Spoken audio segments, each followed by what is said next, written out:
এক দেশে এক জালেম বাদশা ছিল। এই জালেম বাদশা রাস্তার মোড়ে মোড়ে মূর্তি বানায় রাখছে, প্রতিমা বানায় রাখছে। ওই জালেম বাদশার নিয়ম হলো, যত মানুষ ওই রাস্তা দিয়ে হেঁটে যাবে, যত মানুষ রাস্তা দিয়ে পথ চলবে, প্রতিমার নামে কিছু না কিছু দিয়েই যাওয়া লাগবে। একজন ইমানদার একদিন ওই পথে হেঁটে যায়, জালেম বাদশার লোকেরা ডেকে বলে, প্রতিমার নামে কিছু দিয়ে যাও। ইমানদার ডেকে বলে, ভাই প্রতিমার জন্য দেওয়ার মতো কোনো কিছুই আমার কাছে নাই। এইবার জালেম বাদশার লোকের ডেকে বলে, ওই প্রতিমার নাকে ঠোকায় একটা মাছি পড়ে আছে, ওখান থেকে মাছিটা মেরে নিরাপদে চলে যাও। ইমানদার ডেকে বলে, একটা মাছি মারলে কেমন অপরাধ হবে? এইবার প্রতিমার নামে একটা মাছি মেরে ইমানদার নিরাপদে চলে গেল। কিছুদিন পরে আর একটা ইমানদার হেঁটে যায়, জালেম বাদশার লোকেরা ডেকে বলে, প্রতিমার নামে কিছু না কিছু দিয়ে যাও। ইমানদার ডেকে বলে, না না, আমি মুসলমান, আমার পক্ষে প্রতিমার নামে কোনো কিছু দেওয়া সম্ভব নয়। কথা কয় না? অমুসলিম যদি অসুস্থ হয়, মুসলমান নিজের রক্ত দিয়ে তাকে বাঁচানোর চেষ্টা করবে। অমুসলিম যদি ক্ষুধার্ত হয়, মুসলমান খাইতে দেবে। অমুসলিমের মেয়ের বিয়ে হয় না, মুসলমান টাকা দিয়ে সহযোগিতা করবে। অমুসলিম ঘর বাড়ি নাই, মুসলমান টাকা দিয়ে ঘর বাড়ি বানায় দিবে। অমুসলিম ছেলে মেয়ের খরচ চালাইতে পারে না পড়াশোনার, মুসলমান টাকা দিয়ে সহযোগিতা করবে। শুধু এক জায়গায় দেয়া যাবে না। আপনি এত বোঝেন কে?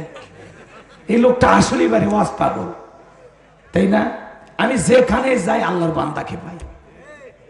এমন কোন মাহফিল নাই যে মাহফিলে যায় না। আল্লাহ আকবার কোন। এদিক কষ্ট পাচ্ছেন আপনারা? শুধুমাত্র তারা প্রতিমা বানানোর জন্য যে টাকা, এই টাকায় মুসলমান কোথায় কয় না, কারণ তারা সরাসরি এই টাকা দিয়ে কার সাথে শিরিক করবে? কার সাথে?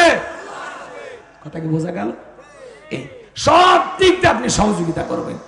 আমার এক দুষ্ট ভক্ত বলতেছে, হুজুর পূজার মেলায় গেছিলাম, মন্দিরে যা দেখে অনেকগুলো লাড়ু আছে, কলা আছে, কয়েকটা খেয়ে ফেলেতেছি। তো প্রতিমার নামে কোনো কিছু যদি উৎসর্গ করা হয়, এই খাবার মুসলমানের জন্য খাওয়া শিরিক, হারাম। কথা বলে ঠিক কিনা? আল্লাহ যেন কথাগুলো হেদায়েতের নিয়তে শোনার তৌফিক দান করেন। ওয়াজের মতো নিন না, একটু নিজেকে পরিবর্তন করার নিয়তে শোনেন। কষ্ট হচ্ছে আপনাদের? এইবার ইমানদার ডেকে বলে, প্রতিমার জন্য আমি কোনো কিছুই দিতে পারবো না। জালেম বাদশার লোকেরা ডেকে বলে, শোনো, খামাকা ঝামেলা করে লাভ নাই। তোমার কাছে যদি কিছু না থাকে, কয়েকদিন আগে তোমার মতো একটা ইমানদার প্রতিমার নাকের ডোগায় থাকা মাছি মেরে চলে গেছে। আজকে একই সুযোগ আমরা তোমাকে দিলাম, ওই যে প্রতিমার নাকের ডোগায় থাকা একটা মাছি মেরে প্রতিমার নামে নিরাপদে চলে যাও। ইমানদার ডেকে বলে, আমি প্রতিমার নামে মাছি মারা তো দূরের কথা, এই সামান্য শিরিক করার কথা আমি কল্পনাও করতে পারি না। জালেম বাদশার লোকের ডেকে বলে, প্রতিমার নামে যদি মাছি না মারো, দেহ থেকে কাল্লাটা ফেলায় দিব।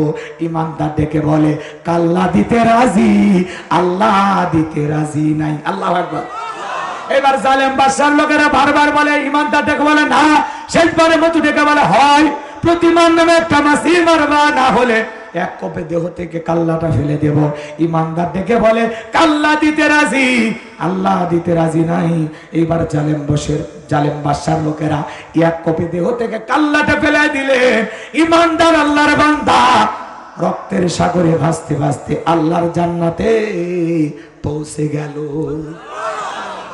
আমার নবী ডেকে বলে, যে মাছি মেরে নিরাপদে চলে গেল, ও মাছি মেরে নিরাপদে চলে যায় নাই, ও মাছি মেরে নিজেকে জাহান্নামে নিয়ে গেল। আর যে ব্যক্তি মাছি না মেরে কাল্লা দিয়ে গেল, সে রক্তের সাগরে ভাসতে ভাসতে জান্নাতে চলে গেল। এজন্য মাছি মারার মতো সামান্য শিরিক মুসলমানেরা কখনো করতে পারে না। কথা বলেন ঠিক কিনা? এবার সর্বশেষ আপনাদের একটা উদাহরণ দেব। ওয়াজ কিন্তু শেষ না, অনেক কথা বাকি আছে। কষ্ট হচ্ছে নাকি? এটা একটা খাবারের প্লেট। আপনার একটা ভিআইপি গেস্ট মেহমান আসবে সাতক্ষীরা থেকে, যেহেতু গ্রামের নামে মেহমানপুর, মেহমান দিয়ে ভরপুর।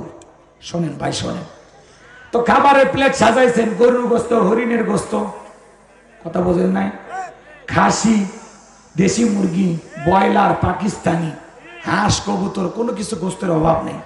এরপরে কাতলা, রুই, ইলিশ, বুঝলেন না? বিভিন্ন ধরনের মাছের আইটেম দিয়ে অনেক কিছু দিয়ে খাবারের প্লেটটা সাজাইছেন। চিন্তা করলেন ছোট বাচ্চাটাকে খুব ভালোবাসি, আর সামান্য একটু পাতলা পায়খানা প্লেটের এক কোনায় দিয়েছে। এইবার মেহমানের সামনে খাবারের পরিচিতি, ভাই এটা কি গরু, এটা খাসি, এটা কি এটা মাছ, এই মাছ, এই মাছ, ভাই এই যে এটা কি? তখন বলতেছে ভাই প্লেটে সবই দিলাম তো। চিন্তা করলেন ছোট বাচ্চাটাকে খুব ভালোবাসি, আর সামান্য একটু পায়খানা দিয়েছে, আপনি খেয়ে নেন। বলেন তো প্লেটের ভিতরে যতই দামি খাবার থাক, দুনিয়ার কোনো গেস্ট, কোনো মেহমান এই খাবার কি খাবে? টাকা দিলে খাবে, পিটাইলে খাবে? ভাই আপনাদেরকে আমি কথা কিন্তু বুঝানোর জন্য বলতেছি। আপনার আমল নামার একটা প্লেট আছে, নামাজ আছে, রোজা আছে, হজ আছে, যাকাত আছে, দান খয়রাত আছে, পিতামাতার খেদমত আছে, পাড়া প্রতিবেশীর হক আদায় করেছেন, কিন্তু ওই আমলের প্লেটে যদি সামান্য শিরিক মিশ্রিত থাকে, ওই শিরিক মিশ্রিত কোন আমল, ইবাদত আল্লাহর দরবারে কবুল হবে না। কথার উদাহরণ কি বুঝছেন? আপনার আমল যতই দামি থাক, যদি আমলের মধ্যে শিরিক মিশ্রিত থাকে, শিরিক মিশ্রিত কোন আমল আল্লাহর দরবারে কবুল হবে না। শিরিক মিশ্রিত থাকার কারণে আপনার সমস্ত আমল বরবাদ হয়ে যাবে। তাহলে শিরিক মুক্ত ঈমান আমল কারা কারা চান? হাত তুলে আল্লাহকে দেখা। আল্লাহ আমাদের সবাইকে শিরিক মুক্ত ঈমান আর আমল দান করুন। জোরে কোন আমিন। আরেকটু জোরে বলুন আমিন। আরো অনেক শিরিক আছে, বলার সুযোগ নেই। আমার ভাইয়েরা, লোকমানে হাকিম যখন তার কলিজা টুকরা সন্তানদেরকে বলেন, ইয়া বুনাইয়া লা তুশরিক বিল্লাহ, হে আমার বৎসরা, হে আমার সন্তানেরা, আল্লাহর সাথে কখনো কাউকে শরীক করবা না। ইন্না শিরকা লা যুলমুন আযীম, শিরিক হলো সবচেয়ে বড় জুলুম, সবচেয়ে বড় অপরাধ। লোকমানে হাকিম যখন তার সন্তানদেরকে আল্লাহর সাথে পরিচয় করা দিলেন, আমার আল্লাহ তখন ডেকে বলেন, লোকমান আমি খুশি হয়ে গেলাম, তুমি তোমার সন্তানদেরকে আমি আল্লাহ তাআলার সাথে পরিচয় করা দিলা, যেমন আমি আল্লাহ তেমনি তোমার সন্তানদেরকে তোমার সাথে পরিচয় করা দিলাম। বলেন আল্লাহু আকবার।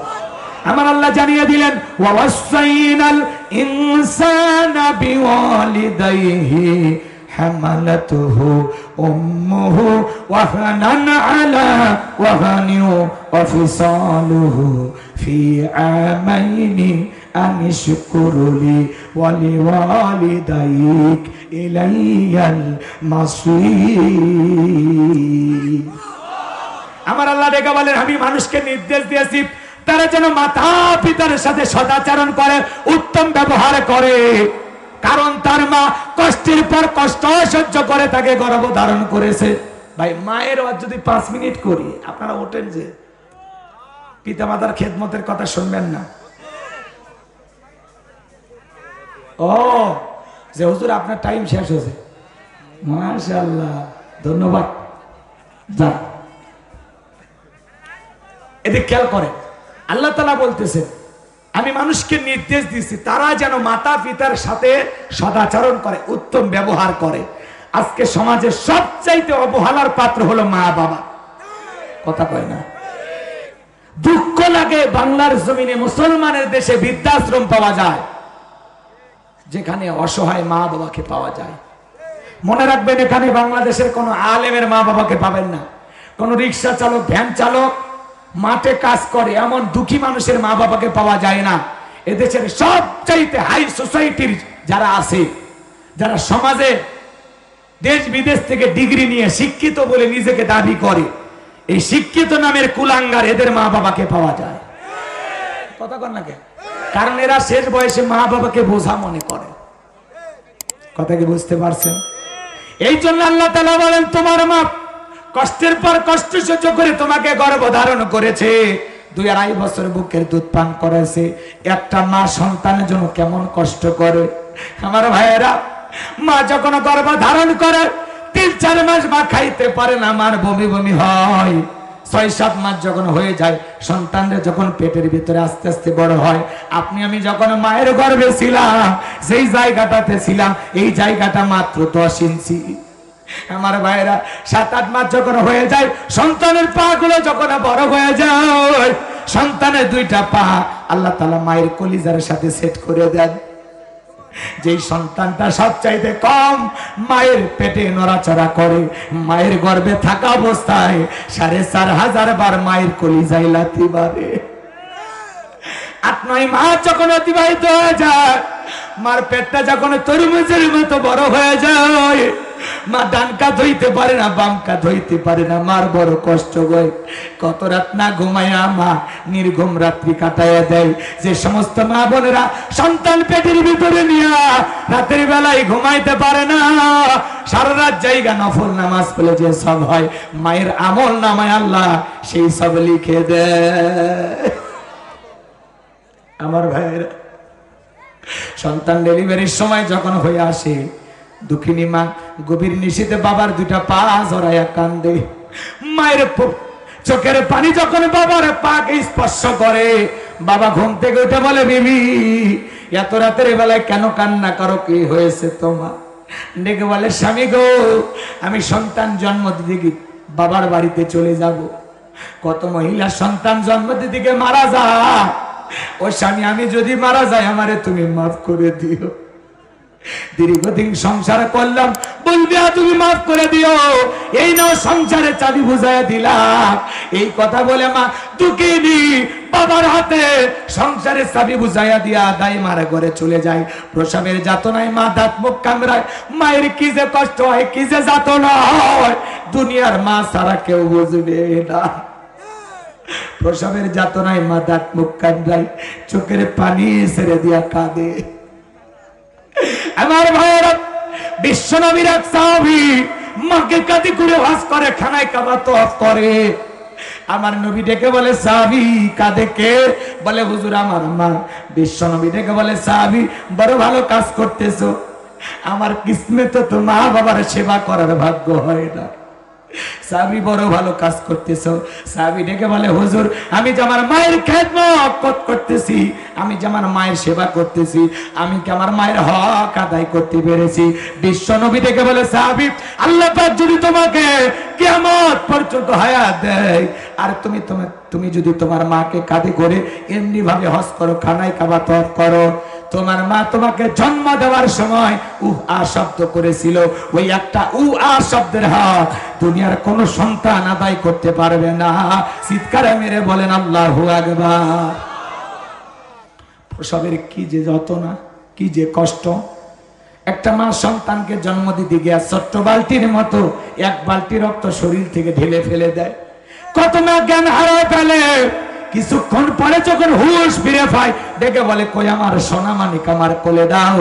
মা সন্তানকে কোলে নিয়ে গালে মুখে চুমা খায় আর বলে, বাঁচা ধান বেঁচে থাকো, আল্লাহ তোরে বড় মানুষ বানাক। যে মা এত কষ্ট করে আপনাকে আমাকে দুনিয়ার মুখটা দেখাইলো, সেই মা বাবার মনে কোনোদিন কষ্ট দেওয়া যাবে না। বিশ্ব নবী বলেছেন, ও মা জান্নাতুকা ওয়া নারুকা, তোমার পিতা মাতায় তোমার বেহেশত, তোমার পিতা মাতায় তোমার দোজখ। খবরদার মা বাবার মনে কষ্ট দেওয়া যাবে না। যুবকরে, যেই মা বাবার চেহারার দিকে ভালোবাসার নজরে তাকাইলে আমল নামায় আল্লাহ কবুল হজের সব লিখে দেয়। আমি হুজুর দোয়া করলে কবুল হতেও পারে, নাও হতে পারে, কিন্তু পিতামাতা দোয়া করলে কবুল হওয়ার গ্যারান্টি আছে না নাই? মনে রাখবা, প্রত্যেকটা সন্তানের দুনিয়ার সবচেয়ে বড় পীরের নাম হলো মা বাবা। মা বাবা নিঃস্বার্থভাবে সন্তানকে ভালোবাসে, সেই মা বাবার মনে কোনোদিন কষ্ট দেওয়া যাবে না। যুবকরে, বউ পাগল হওয়া যাবে না। বইয়ের ভালোবাসা বইয়ের কাছে, মায়ের ভালোবাসা মায়ের কাছে। আজকে 2 দিন বিয়ে করে 3 দিন পরে পাতিল রান্না করে, ঘর বাড়ি আলাদা করে, এমন সন্তান আছে না নাই?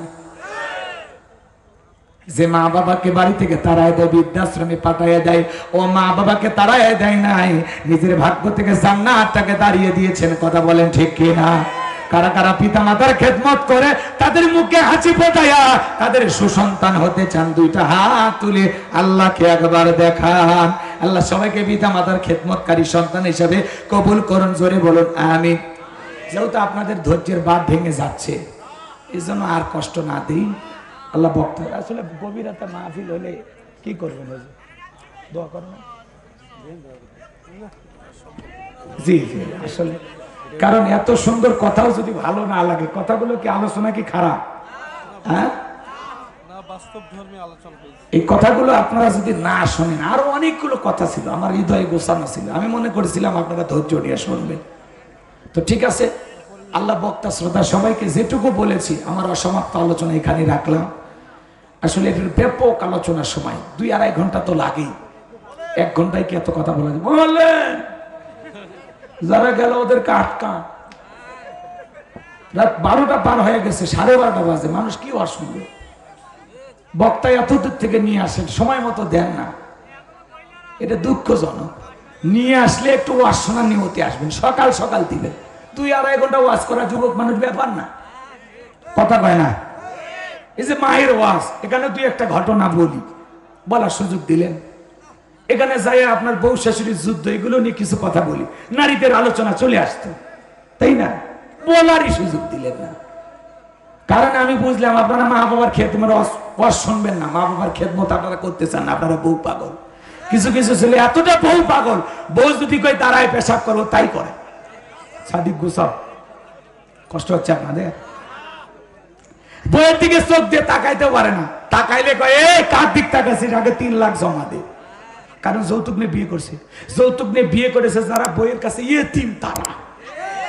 কথা কন। যাই হোক, অনেক কথা বলার ছিল, আর বলার সুযোগ নাই।